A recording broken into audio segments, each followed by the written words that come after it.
Hey everybody, welcome back to the Skills Make You Meal series of Paternity University. I'm here with Juwan, Rohan out of Oakland, right? Or Northern California at the very least, right? Bay Area, Bay Bay Area. Area. Okay, got you. This brother owns his own notary service, and he's also a real estate agent. But we're going to talk primarily about the notary service here and how he has been building that. So, Juwan, how you doing, man? I'm living. I actually just got back from a notary appointment. Really good one too. It was cool. It was cool to see that. This just like a little background about like why I love this business is because the people you meet and the person I was just with, like they're like buying so many properties, and so we got to start talking about real estate, potential deals, and just like I'm a realtor, so it's a way for me to promote myself. It was really cool. Learned a lot. Okay. Okay, dope, man. I love that, man. So how did you get started in the notary business, and why did you want to get into the notary business? So that's a good question. How I got started was listening to a podcast. What podcast was it? Oh, Black Renaissance. Shout out to those brothers. I was listening to a Black Renaissance podcast, and this guy named Malik came on the podcast and was talking about how he made $12,000 in 1 month. And I said, huh? What? Like doing and like he barely went to the appointments. So what he was doing is pretty much building an agency. And so he would, like you're doing, take calls, answer them, and then direct it out to other people. And I was like, 12,000 while working a 9 to 5. Yeah. So that intrigued me, started looking into it, Googled some stuff on YouTube. I got to go to YouTube University. It's free. Of course. So went to YouTube and I found one Black person on YouTube talking about notary. Yep. And it was Andre Hatchett. Shout out to the brother, amazing man. And I clicked it, obviously, before I clicked on the white people. No offense, but you wanted to find somebody like you. Yeah. And so and then I just like started watching all his videos and saw what really made me get interested is that in his videos he had his students of his course, like all the testimonials and tell you about it. And then you see Malik and you're like, oh, this ain't no like fab, like this is real. Yeah. And so that was really cool. Yeah. Dope, man. So when did you get around to starting your notary service? I think because as long as I've been following you on Twitter, you have been operating that service. Yeah, that's a good question. I got my commission in 2020 March. No, maybe May or something. Okay. May. So 2020 is about what, 2 years? Over 2 years now? Wow. That's crazy. Yeah. Yep. That's crazy. Yeah. Time flies. Time does fly. But I ain't gonna lie, man. I failed my first notary one, which is crazy. I failed by 1 point. You need a 70. I got 69 on the first notary test, and I think it was just because I was a little bit focused on the real estate test, which is way harder, and I passed that by flying colors. But yeah, I think I had them back to back pretty much, and because when I took the notary test again, I got like 80. So okay. Yeah, I think I was just focused. California. Wait, is it just California, or is it other states that you have to take because I think in Texas you don't have to take a test. Nah, man. California sucks in many ways, but it's also great in many ways. But California requires 6 hours of education online, and then a 40 question test. Other states, they don't even require education. They don't require a test. Get out there and start stamping. Just get out there. Go buy one from Amazon. Don't know what the hell you be doing. Yeah. Okay, dope. So what did Andre's did you buy Andre's course, or did you just go off of the YouTube and kind of figure it out on your own? What I do? That's a good question. I was networking. And so like I was getting in the circle. I was like, I met Annalisa. I had her on my podcast. Okay. I had Malik on my podcast, and they both had really good things to say about Andre. So, I ain't just gonna buy a random stranger's course, right? And that's sad to say because we're out here promoting stuff, right? So like, how are we gonna get random people to buy our stuff, right? So I think it's about having people support you, and Annalisa and Malik did that for Andre, and so I put a little trust. And I started looking at his courses, and he had this thing where you could pay monthly. And so I did the monthly thing. I finished his course in like 3 weeks, canceled the monthly thing, and then I learned everything. Okay. So, Okay. yeah. Okay. Dope. So he it was like step-by-step process on how. Yeah, In that course, because I I don't know everything about notary, but in that course, did you learn about the different niches within the notary world? Did you just think it was just stamping loan documents and stuff, or did you always know that it was more to it than just stamping loan documents? Bruh, I ain't even gonna lie. Before like researching and everything, I probably barely knew what a notary was. Like, and if I knew what it was, I thought it was a government thing. Like I only thought government officials could do it, right? And so his course was probably one of the best courses I've ever taken. And I'm not just saying that because I like the brother, but it was a really good course because it walked you through, all right, what a notary is, but here's how you get the business off the ground. Like he had his students teach the courses. And what was really interesting is like he'd have a person come up and teach how to run Google ads, right? But then he'd teach like how to do SEO, right? And then it would be like finding a niche, right? It was like every little thing he had mapped out and his students taught it, which made it very much relatable, if that makes sense. That's actually, I had that same idea for my course. I won't talk about that. I had that same, because there's certain stuff that I'm not great at. And there's certain stuff that one of my students does his own SEO, and he was able to get to a certain point within his DNA testing business faster than damn near anybody else because of SEO without having to do Google ads. And I'm like, I might ask him like, yo man, teach a webinar on how to do SEO. So that's dope. I like that he share the wealth, share the information. And that's another thing, you just mentioned it, share the wealth. Like he had people on his students teach it. So I'm assuming, I just know the brother, that he gave him a cut of each sale because I just know that's how he is. And so that's cool, right? Like you buy this guy's course and then now you're teaching on it, and now you have the ability to, promote your own stuff or get a cut at least from the course. So that's the exact same. I didn't even know he even did that. That's the exact same thing. Okay, so what was your first notary transaction like? You know what I'm saying? From call to going out, like was your hand shaking when you was about to do the stamp? Like what was that like? Walk us through it. That's a great question. First one ever was from Yelp, which it's crazy because Yelp, I barely use Yelp now. But first one was from Yelp, and it was this couple. They were looking for the whole thing. It was not a one stamp type of thing, right? It was literally the whole trust packet, power of attorneys, everything. It was probably like 8 documents, and I just randomly gave like a number, which was like, I probably still haven't made that number this day off one packet. It was a huge number. I think it was like $360. Okay. For the 8 packets. Wow. I think, or something like that. It was nine. I remember it was 9 signatures, and I did 300 or 9 notarizations, and I did $360. Yeah. They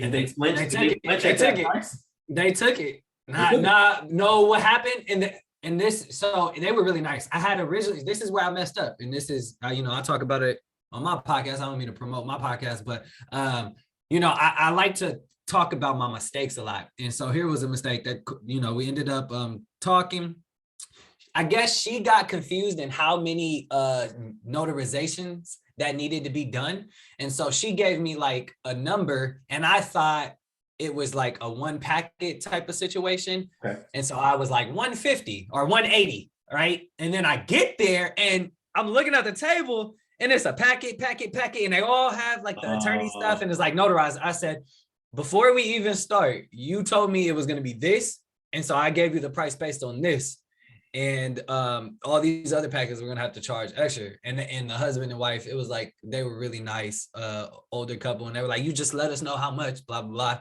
Okay. I was like, I'll give you a little bit of discount, and so it worked out.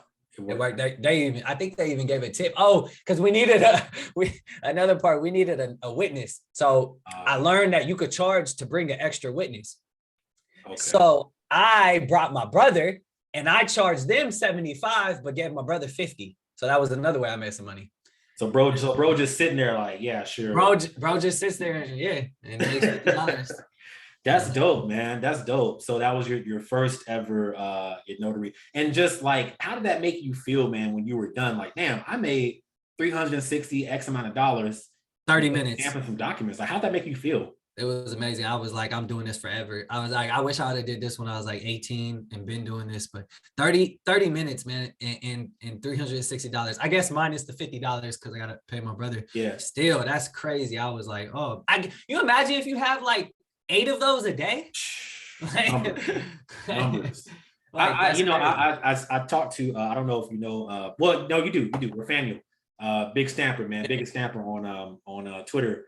I told him I was jealous of y'all notaries, man, because y'all don't really have too many operating expenses. Like, you don't, like, you go out there and stamp some, I mean, maybe it's gas, I guess, but like, you don't have to send it to another notary service that processes it and then charges you a notary service transaction fee thing. To my knowledge, at least, you just go out there, stamp it. Your price is your price, and you get to keep most of it as like profit. Like a good amount of it is profit. Is that true, or is that, or am I off the mark? You're very right. Most of it is it's like, it's what I say to people. This business is cheap to start, and there's not a lot of overhead. Right? Like, let's say you start a clothing business, right? I got clothing everywhere that just sits here until it gets sold. Like, that's huge overhead, right? But my notary business, my expense, like my recurring expenses for a notary, ads. I guess it would be ads. That's it, literally. That's it. And I drive an electric vehicle, so most of the time I don't spend on gas. Oh man, you booming. So wait a minute. So you telling me that you don't have to rent a skyscraper to operate a notary business? You don't have to rent the building downtown San Francisco to look like a big old triangle? You don't have to do that? Nah, man. A lot of people will call you and they'll be like, hey, are you a mobile notary? All right, well, what if I come to you? Will it be cheaper? Oh yeah, you can come to me. All right, meet me at this coffee shop right here. Yeah. I don't own the place. We just gonna sit outside and do this paperwork. I tell this story. I told them when I interviewed Rafael was I needed a notary once. I needed a notary to close on a house when I was in Maryland in the military, and I was moving to Texas to continue to do military stuff. And I was closing on a house in Texas, and so the title company sent a notary to me, and he pulled out his table and stuff like that. We was out in the parking lot or whatever. He like stamped all this stuff and did it, and like I didn't have to pay for it. The title company paid him, right? And he pulled out a table. Yeah, this dude pulled out a table, right? And he was an old school cat, right? He pulled out a table. He stamped, and then I hear back from the title. I'm like, "What's up? What's up with the closing?" They were like, "Oh yeah, you know what? Like his commission was expired, so we're gonna have to redo the whole, or like redo either the whole thing or like some packets of it. It was something like that, like whatever the stuff." Wow. So they had to like resend me the documents. And here's what I did. This is how I saw the value in mobile notaries. I was like, man, don't even send me nobody else. Y'all, that dude screwed up. Y'all screwed up, right? Because whatever. I just Googled a mobile notary. Just Googled the dude, called him. Hey, bro, can you come? He was like, yeah, bro. He arrived within 20 minutes. Yeah. We went into a restaurant, stamp. I cashed out them. It was done. That was it. And I paid for the convenience. And I paid. I was like, yo, bro, when your commission expire? He was like, oh man, like, I don't know, like 3 years. I was like, all right, whatever. You know what I'm saying? Whatever that number was. Cool. I paid for the convenience. I did not mind paying him $80 to notarize the stuff because I needed to close on this freaking house. Yeah.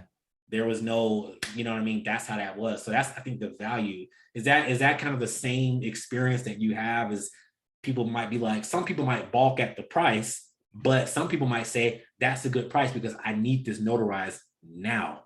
I don't have time to go to the bank. It's Saturday at 4 p.m. Yeah, so I get both clients. Right? That I get a client that is like, all right, whatever the price, just can you get here? And I'm like, oh, okay, well, here's my immediate pricing. Yeah. And you know, and that extra pricing will cover the times that a person calls me and they're like, I don't have that much money, but I need to get this done. And I'm like, all right, well, I could do it for this much. Like, you're gonna have to pay for me to get there Yeah. and my gas, but I'll take off the little extra, right? And just do it flat out. And so, and like those, it kind of evens out at the end of the day, you know. Yeah. But there's a certain number I will not go below. Okay. Sure. Yeah. So are you focusing mostly on doing these jobs yourself, or are you looking into expanding it to like a nationwide notary signing agency of your own creation? That's a good question. I've thought of both. I've thought of the agency thing. Right now, I just don't have the ability to test it out right now because I'm doing so many things. And so I've narrowed my like Google ads and stuff and my marketing to my specific area so that I can take it.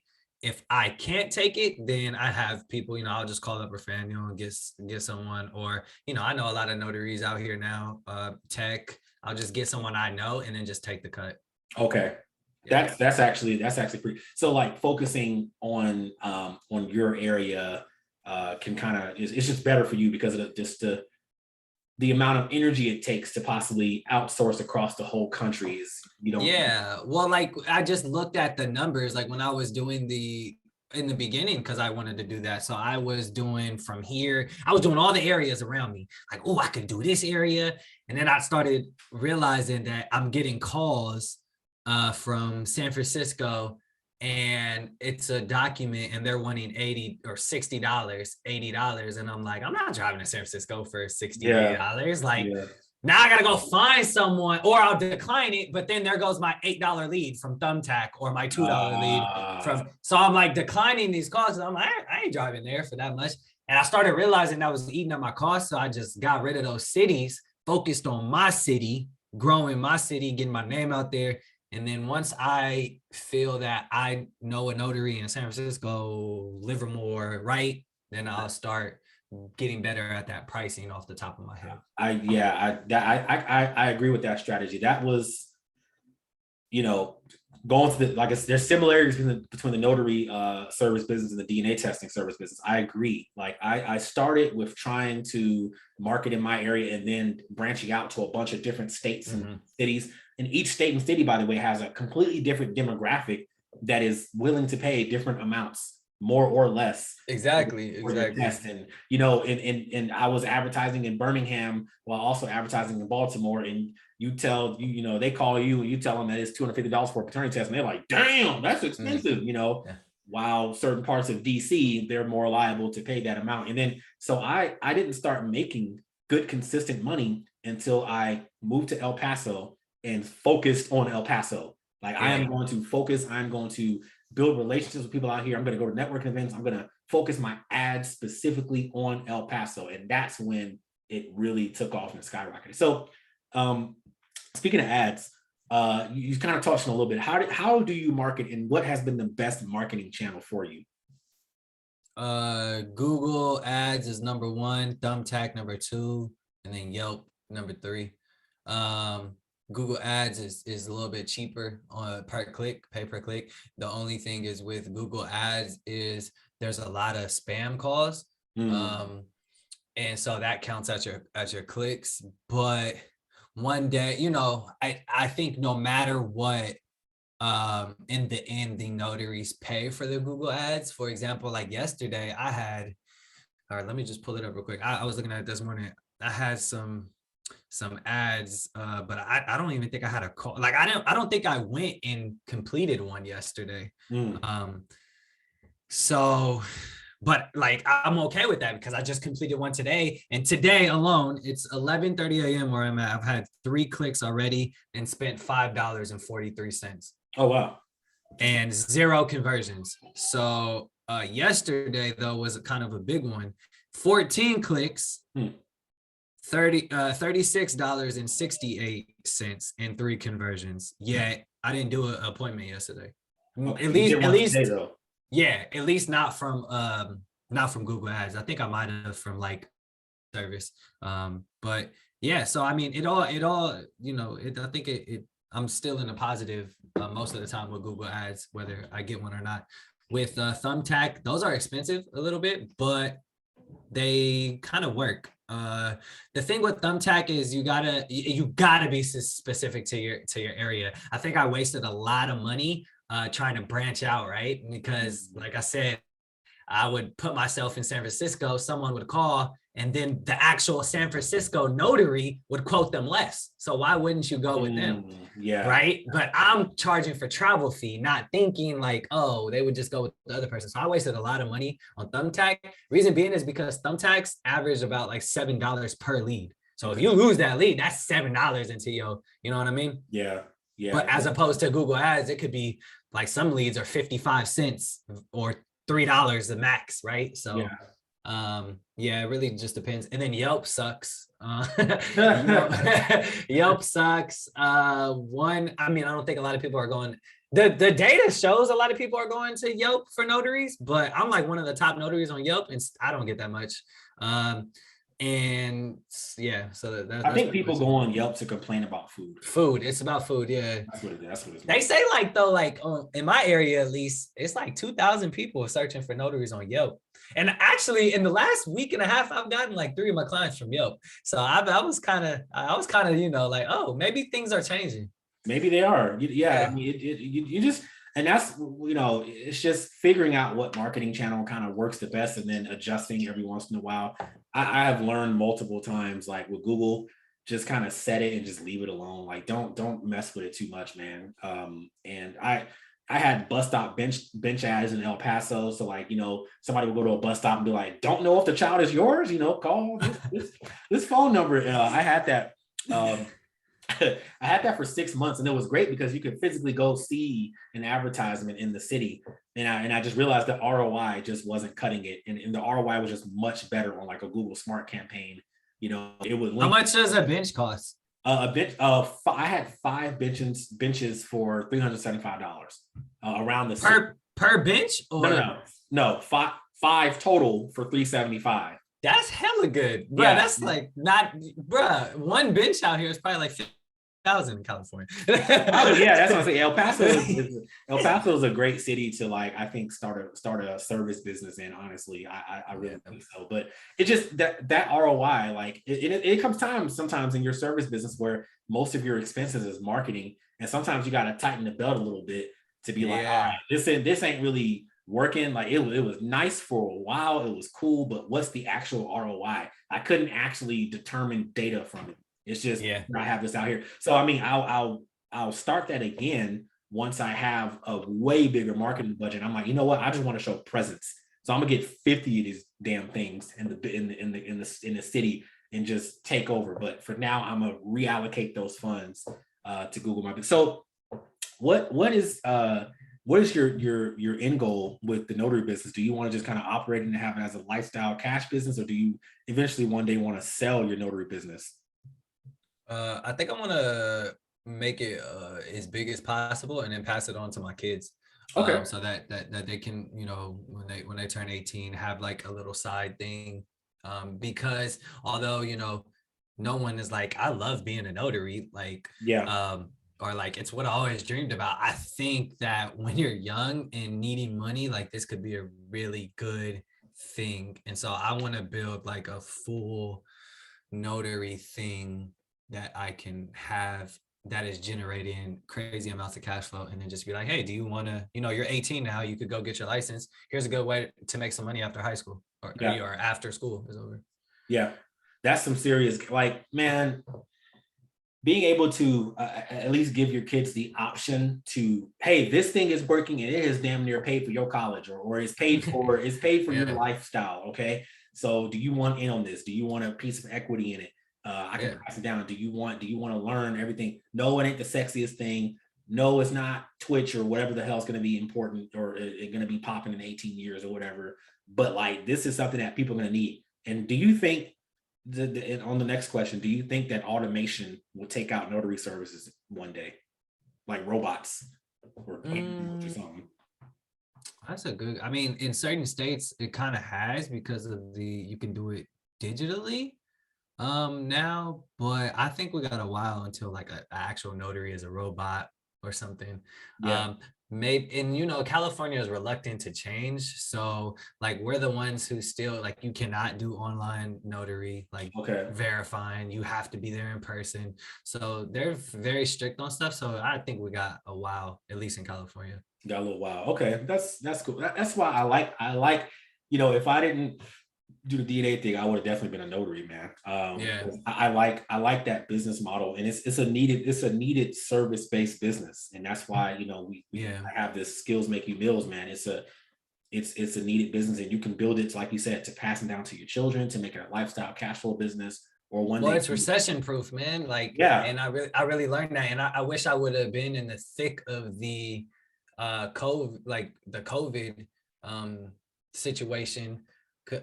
Because like you realize that like, when the banks all shut down, everyone yeah, needed a notary. Everyone was still buying stuff, right? yeah, yeah, And so with coming recession, I'm curious to see how the notary industry, the demand is going to be, you know? yeah. I think I don't. Yeah, I'll be curious to see that too, because I guess during the recession, maybe some of the people who are a little bit more well off, they might want to more secure their assets, so they maybe they might be creating more wills and trust. You know Yeah, what I I'm saying? mean, the people I just did a notary with this morning, she was like, there was closing on a property, and she was like, my husband is closing on two next week, so I'm gonna call you Wow. back. And I'm like, two? Like, y'all just what? Booming, booming. Three homes in 1 month? Okay, all right. Woo! All Booming, man. right. Getting it, man. Yeah. I love to see it, man. So what do you see over the next 5 to 10 years for your notary business? I mean, what's your goals, man? Do you have any revenue goals, sales goals? Like, what would you like to see your business doing over the next decade or so? That's a hard question because it changes like every day. Um, Yeah. I don't know. Probably the next decade. I want to get a location, a commercial location, and run a bunch of notaries out of that one location.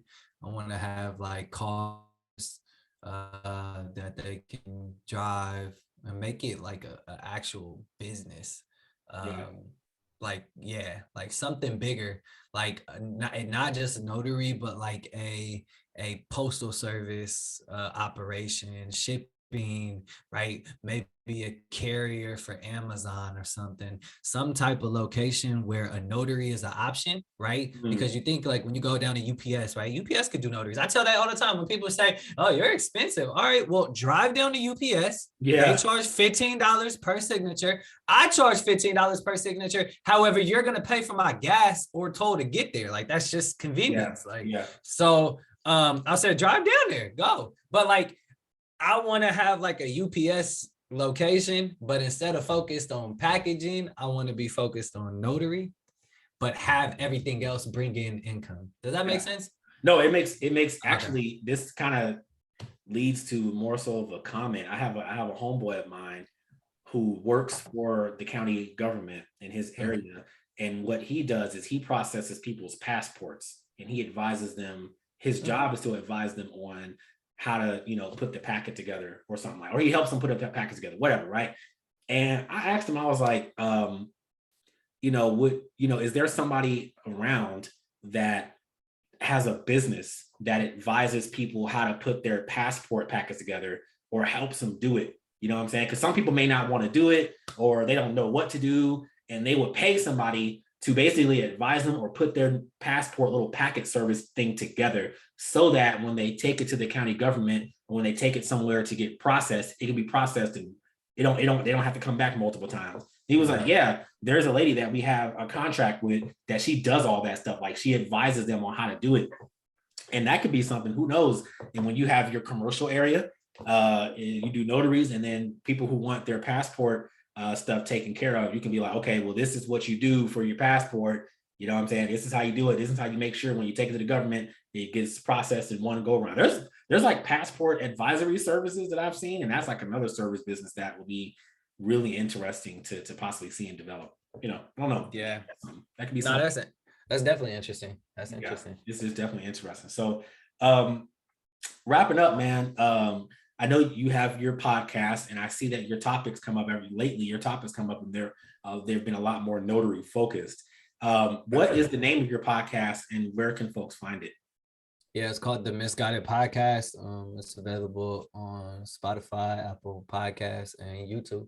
Yeah, for sure. Yeah, man, it's a lot of good content. You have a lot of good interviews, and your last topic was like, can you notarize your own documents or something like that, like your own documents, and it shows the different things you can and cannot do as a notary. At least the past couple of topics, like some ethical concerns. Yeah. A lot of people, I get a lot of questions that's like, hey, like, I get the questions that I'm putting out are the questions that I get, and so I think it's relevant. And I also noticed that like it's been helping my YouTube channel grow a lot when I do those type of videos and content.